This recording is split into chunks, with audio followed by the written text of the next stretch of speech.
Okay, you're interviewing me, remember? You're recording? Yep. Yay. Okay, so firstly, thanks for taking the time to chat. Obviously, this is the last day of my experience, which has been amazing and super profound. And I really just wanted to bring this information to more people back at home. That's one of the kind of thoughts that I've had while doing the ayahuasca. So just to give us a little bit more information on ayahuasca, what actually is ayahuasca? Well, thank you for having me on this podcast, Emma. My Irish is not that good, but I'll do my best. Well, ayahuasca is a brew.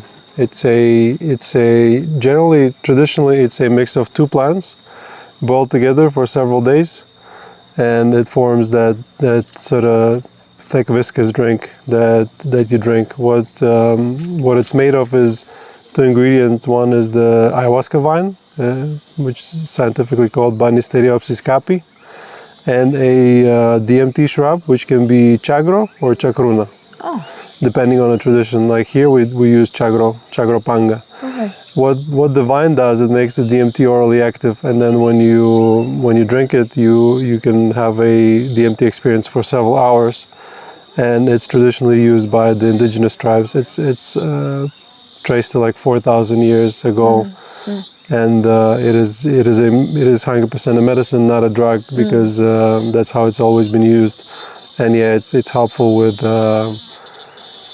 your mental health and a lot of other things. It's like a very complex sort of medicine that addresses many aspects of both physical, mental health, and so much more spiritual health, if you can say so. Yeah. So you said it affects the DMT receptors. So yeah, how does it work? What are the effects of ayahuasca on your mind and your body? So basically, we have DMT in our bodies naturally. So let's say when you're sleeping, you get DMT produced in your brain, and what happens is your body absorbs DMT. What the vine does, it makes it so that for a while you can't absorb it, so it accumulates and it actually creates the experience. But what was the question? How ayahuasca feels so like? So how would it affect how does it affect your body and your mind? Yeah. Well, generally, it comes with few effects. One of them is physical purging, meaning it's pretty likely sometimes during the retreat you'll either vomit or have like a diarrhea. And I know it sounds very uncomfortable, something you wouldn't want to do, but it's always tied to a certain emotion that then you can feel how together with that bodily evacuation you also get rid of that emotion. And a lot of time people report like they have a trauma or they feel they have some traumatic memory come up, and then they purge, and then when it comes back, it's just a memory. It doesn't have that emotional component to it.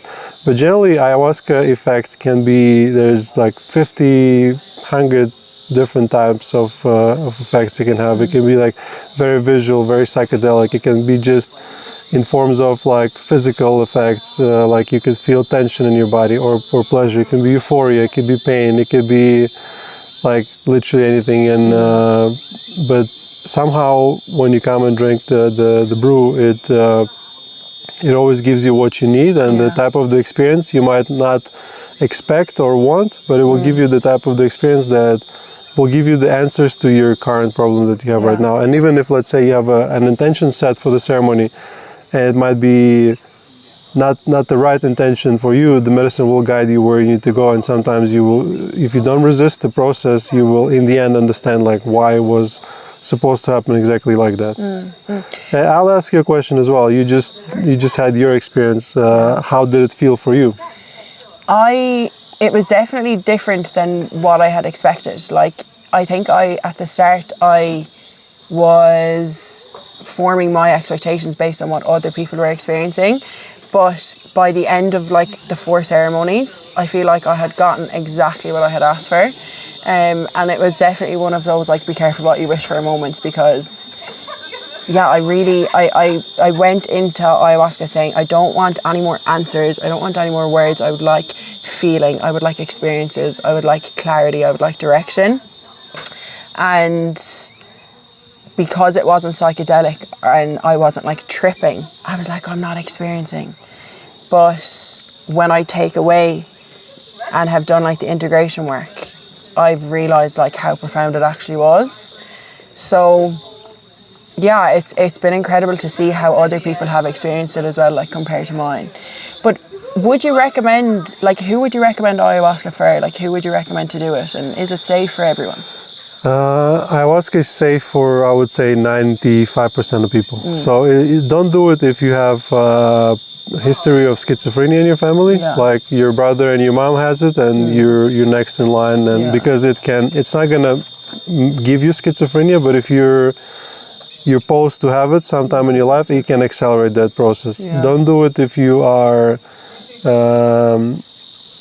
if you have like serious health conditions like heart issues, and then also don't do it if you're taking medication. So you need to quit the medication first. SSRIs and other like thyroid medications. The interaction between the medication can be dangerous. But for an average healthy person, it's completely safe. And we so far had probably more than 1,000 people come to our retreat and never had any issue with like medical point of view. Ayahuasca, when you have a good shaman, pure ayahuasca without any additives, and you have a good preparation process where, you know, as we guide people, tell them what to eat, what not to eat, what medicines not to take, it's actually very, very, very safe. It's safer than, I don't know, like any of the drugs that people usually eating a fish in like a Mexican beach town, like more likely to kill you. Yeah.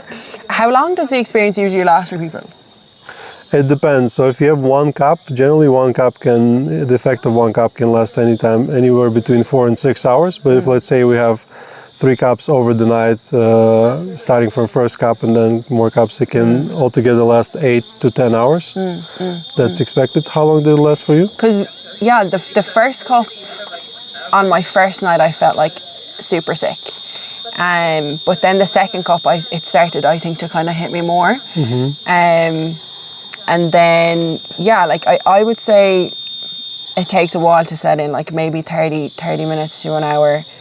And then to get the actual like deep thinking and clarity and stuff would probably about an hour or 2. Yeah, it's very I like unique how we separate the cups though, like every 2 hours. I think is a good time. It's very well planned because based on, you know, many ceremonies and many observations, because sometimes the danger is somebody takes 1 cup and it sort of hits them an hour later. If by then you took a second cup, you kind of go too deep where your journey is not productive anymore. You might be seeing so much, but then you don't remember anything, or you know, lose control of your body. Like you always try and find what our shaman does. He's great at it. He's trying to find a level where people have a productive journey. Like they see enough and feel enough where they actually can draw some conclusions to affect their life further. It's not about just having a vision and like moving on with your life. It's about, you know, using those lessons in your life back at home. Yeah, I found the shaman really actually took care. Like before he would give you the cup, he would say, "How are you feeling? Like, are you good? Are you okay?" And yeah, I really felt safe with him, which was great. So, so the effects on mental illness, depression, like this is, I think, why a lot of people come and do ayahuasca. What would you say the effects are on mental illnesses and depression? So I personally, my journey with ayahuasca began based on that. Like I started drinking regularly when I realized I was depressed. Like I was never diagnosed, but now, especially working with hundreds of people that are depressed, like I know I was 100% depressed. What it did to me personally, at first it just took away the pain, right? It just makes you feel better.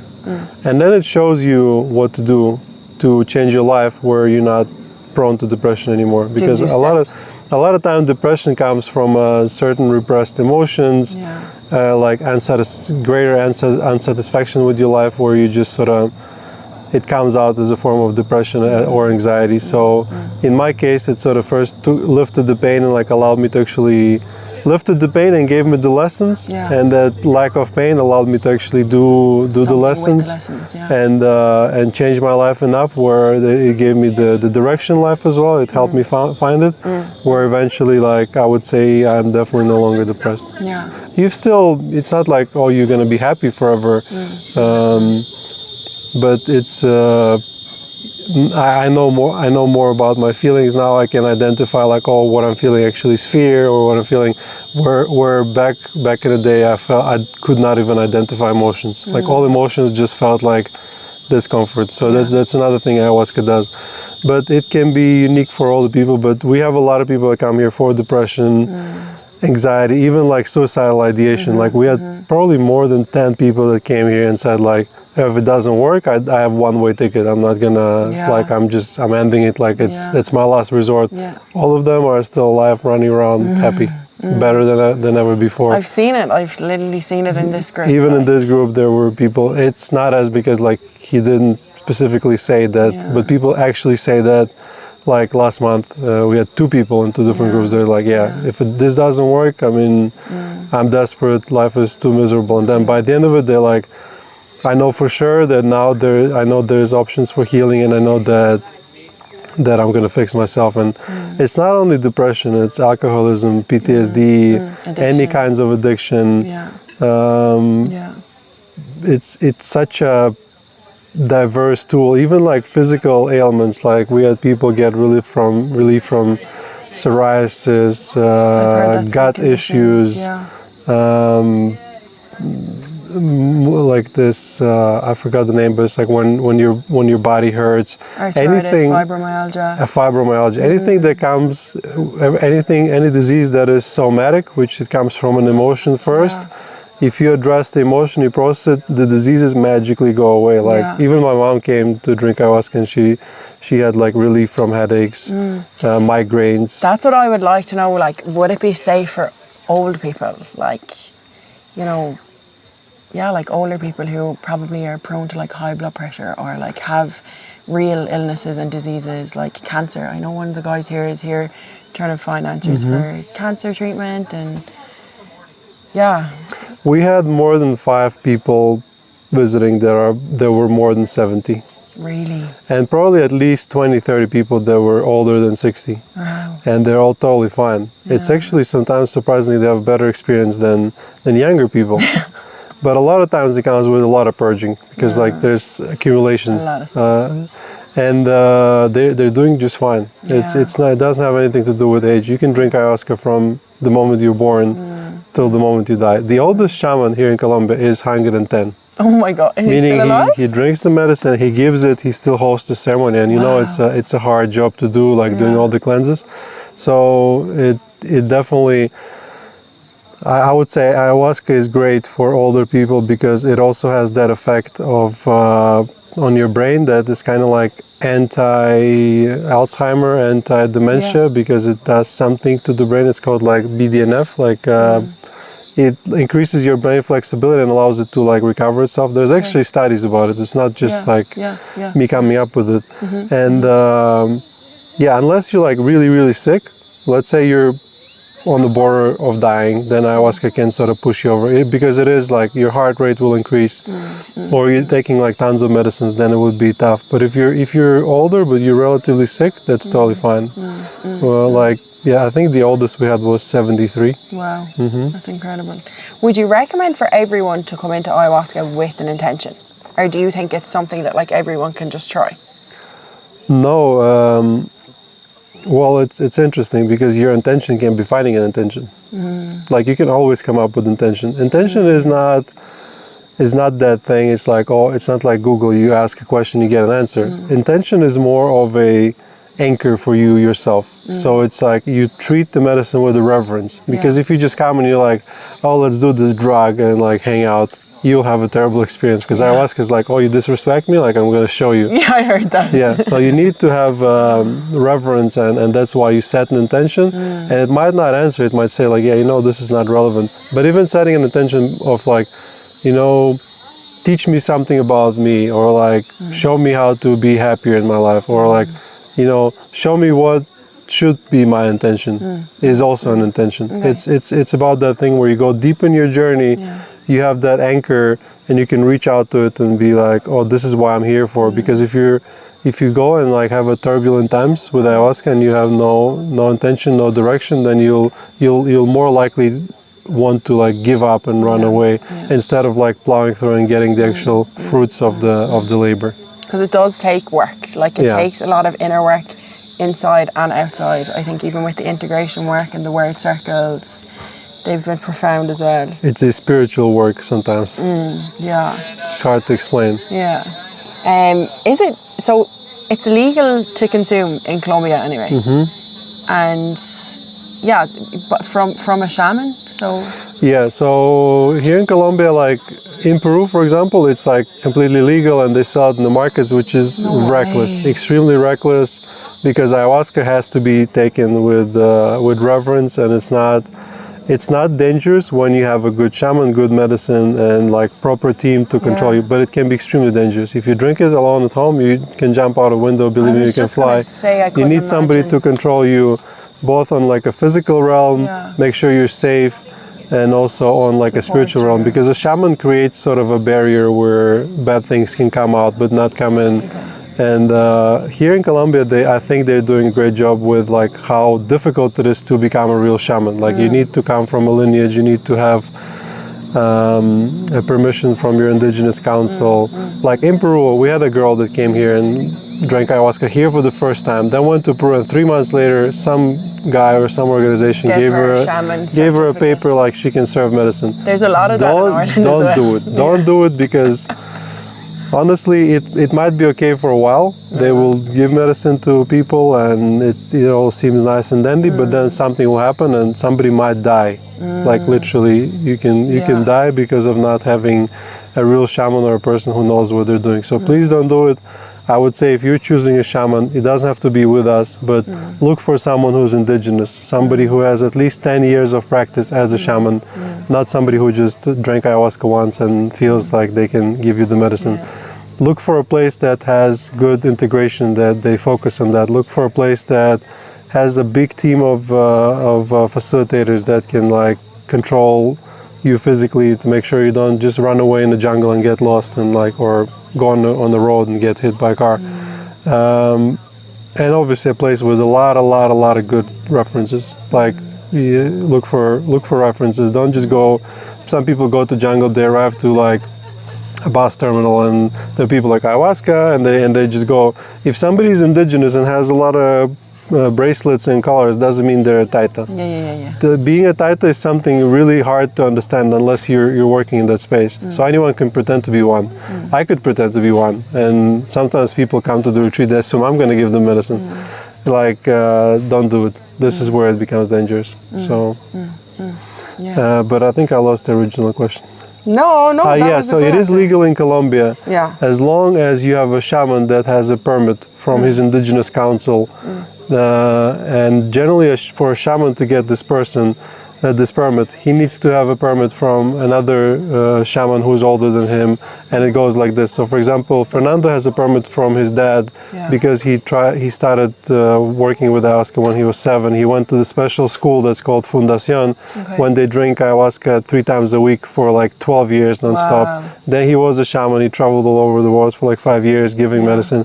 So like this is gold standard, like indigenous, lives in a jungle, comes from a jungle, cooks and grows his own medicine, and has a permit and knows what he's doing. And on top of that, legit, you can know that well, this guy dedicated his life to his, like, he can play all those musical instruments and like also like but it is legal here in Colombia when it's done right. So what should I be implementing as someone coming out of an ayahuasca retreat? Like integration wise, we've obviously done a lot of word circles, we're doing a lot of journaling, answering questions. What can I expect after this, and what should I be implementing? Well, integration is a complex subject. Like, it's really hard to explain what it is. And some people think that integration is doing something. Sometimes integration is as simple as not doing anything at all.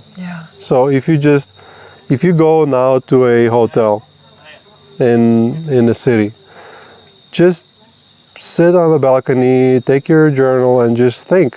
Just think about things you saw, about your life.